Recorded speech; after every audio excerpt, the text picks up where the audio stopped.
이번에는 점술 방법 중에서 동양의 점술 방법 한번 알아보겠습니다. 동양의 점술 방법은 크게 역리라고 얘기도 하고요. 역술이라고도 얘기를 하고요. 역학이라고도 얘기를 합니다. 어떤 차이가 있냐? 조금씩 차이는 있습니다. 역리는 이것은 역리 이렇게 보시면 되는데요. 이 역자는 태양하고 달이에요. 태양하고 달이 합쳐서 역자가 된 건데요. 이게 바뀔 역. 태양하고 달이 자꾸 바뀌지 않습니까? 낮하고 밤하고 낮이 계속해서 서로 바뀌어갑니다. 이게 바로 바뀔 역자입니다. 바뀌는 이치. 이 세상에 있는 거는 모든 게 다 바뀐다는 뜻이죠. 바뀌지 않는 게 없습니다. 그런데 거기서 끝나는 게 아닙니다. 동양 역학, 동양 철학의 오묘함이 바로 여기 있습니다. 바뀌면서 바뀌지 않습니다. 태양과 달이, 태양이 떴다 지고, 다음에 달이 떴다 지고, 태양이 떴다 지고, 달이 떴다 지고 하면서 태양과 달이 계속 바뀌어 나가지만 바뀌는 그 사이클 자체는 안 바뀐다는 거죠. 그래서 변화하는 가운데 변화하지 않는 것, 변화하지 않는 가운데 변하는 것, 이게 바로 역자입니다. 참 오묘한 겁니다. 바뀌면서 바뀌지 않아요. 바뀌지 않으면서 바뀌는 거, 이게 바로 역입니다. 또 좀 확대해서 하면 할아버지가 아버지를 낳고 바뀌는 겁니다. 아버지가 나를 낳고 바뀌는 겁니다. 내가 내 아이를 낳고 걔가 내 손주를 낳고 계속 바뀌어 내려가는데 그 낳고 하는 그거는 바뀌지 않는다는 얘기죠. 이게 바로 역의 본 이치입니다. 바뀌면서 바뀌지 않는 것. 그 이치인데요. 태양과 달이 바뀌는 거. 태양과 달이 바뀌면 태양과 달이 한 번 바뀌면 날짜가 하루가 지나갑니다. 이게 365번이 바뀌면 1년이 지나갑니다. 그래서 사실은 요 역은 달력 역자, 책력할 때 달력 역자하고 같은 거다. 이렇게 보시면 될 것 같습니다. 그래서 역이라는 것은 날짜를 보는 겁니다. 더 쉽게 얘기하면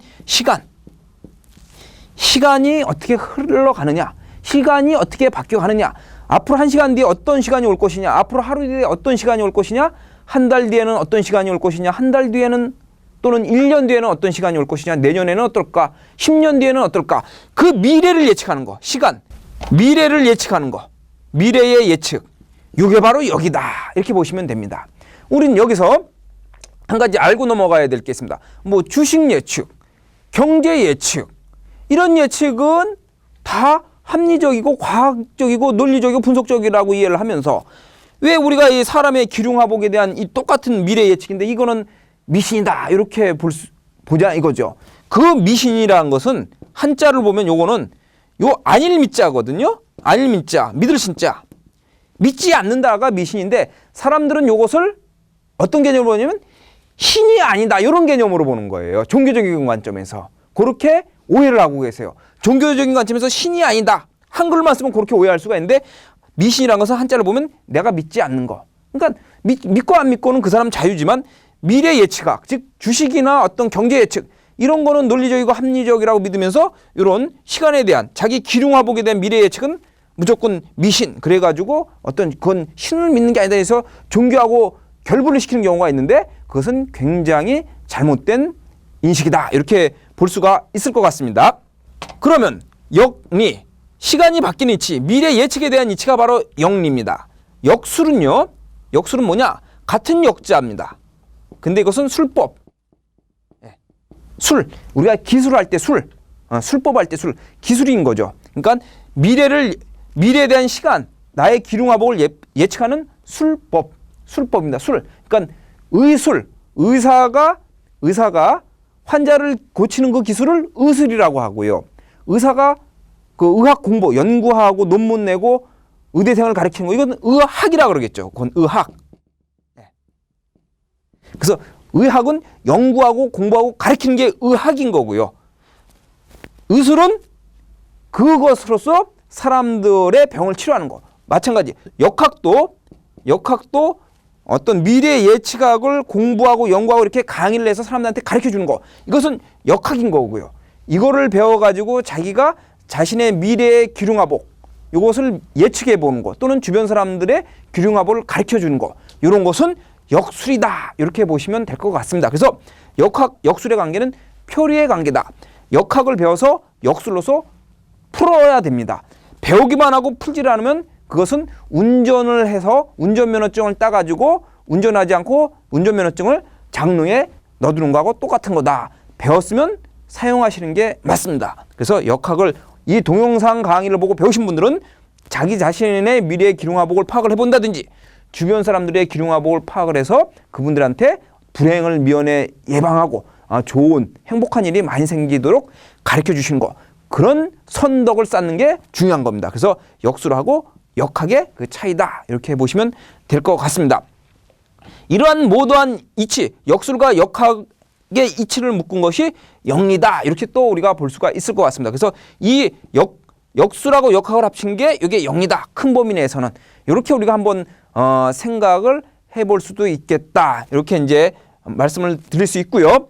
이 역학은 또는 역술은 또는 영리는 크게 두 가지로 우리가 나눌 수가 있습니다.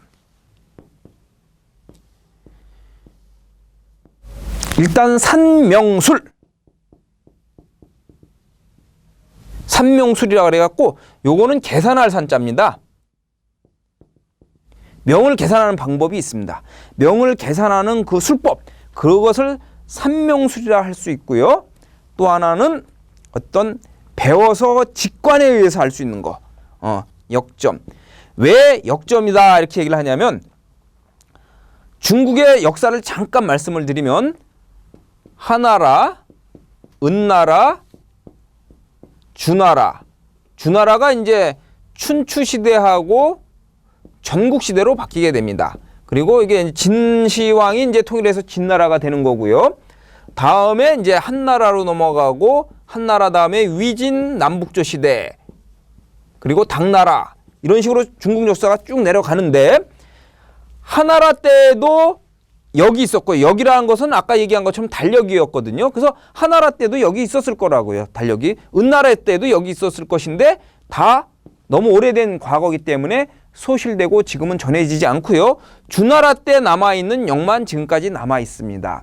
그래서 주나라 주자를 써서 주역 이렇게 얘기를 하는 겁니다. 근데 이 역점, 역을 통해서 점을 치는 방법인데요. 이 역점은 누가 만들었냐면은 아주 이게 동양에서는 중국에서는 아주 오랜 역사를 갖고 있습니다. 언제까지 올라가냐면은 한나라, 은나라 이전에 중국 역사에서는 그건 이제 전설 시대인데요. 전설. 역사가 아니고 전설. 역사 시대가 아니고 전설 시대에 어떤 포희라는 사람이 복희 또는 복희 같은 말인데요. 요 사람이 처음에 결승 문자를 만들었다고 합니다. 결승 문자라는 것은 새끼줄이 이렇게 있으면 이렇게 여기다 이렇게 표시를 한 걸 결승 문자라고 하는데요. 처음에 긴 짝대기 하나하고 짝대기 하나가 이렇게 두 개로 나눠진 거. 그래서 나눠지지 않은 거, 이어진 거. 이것은 음양 중에서 양으로 보고 두 개 이렇게 나눠진 것은 음양 중에서 음으로 봐가지고 이렇게 처음에 이런 것을 이렇게 해서 하나, 둘, 셋, 세 개의 줄로서 이런 세 개의 줄을 8개를 만들어 갖고 이것을 팔괘다 이렇게 얘기를 합니다. 우리나라 태극기에도 이런 괘가 4귀퉁이에 4개가 들어가 있죠. 그게 복희가 만들었다고 하는 겁니다. 근데 복희가 이렇게 해서 8개 괘를 만들었는데 세월이 한참 흐른 다음에 주나라 문왕. 요 주나라 문왕은 사실은 은나라 때 왕이기도 해요. 은나라 마지막 때 왕이면서 주나라 시조이기도 합니다. 요 사람이 복희가 만들어 놓은 이 8괘에다가 곱하기 8을 해서 64개의 괘를 만들었다고 합니다. 예.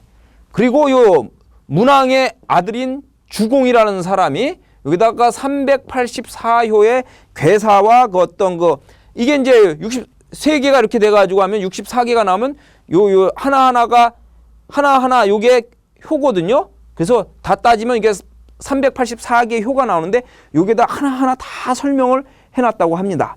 그런 다음에 춘추시대 때 공자에 의해 가지고 이게 완전히 완성이 되는데 공자가 뭐를 했느냐면 이 복희가 만들어놓은 8개에다가 주문왕이 만들어놓은 64개에다가 주공이 거기다 384개 효 설명을 붙여놓은 데다가 12기라 그래갖고 10개의 해설서를 만들어 놨습니다. 그게 이제 뭐 단전상하, 뭐 상전상하, 개사전상하, 설계전, 서계전, 작계전, 문헌전 뭐 이런 식으로 해가지고 10개의 그 해설서, 참고서를 만들었습니다. 그래서 이 역이 완성이 됩니다.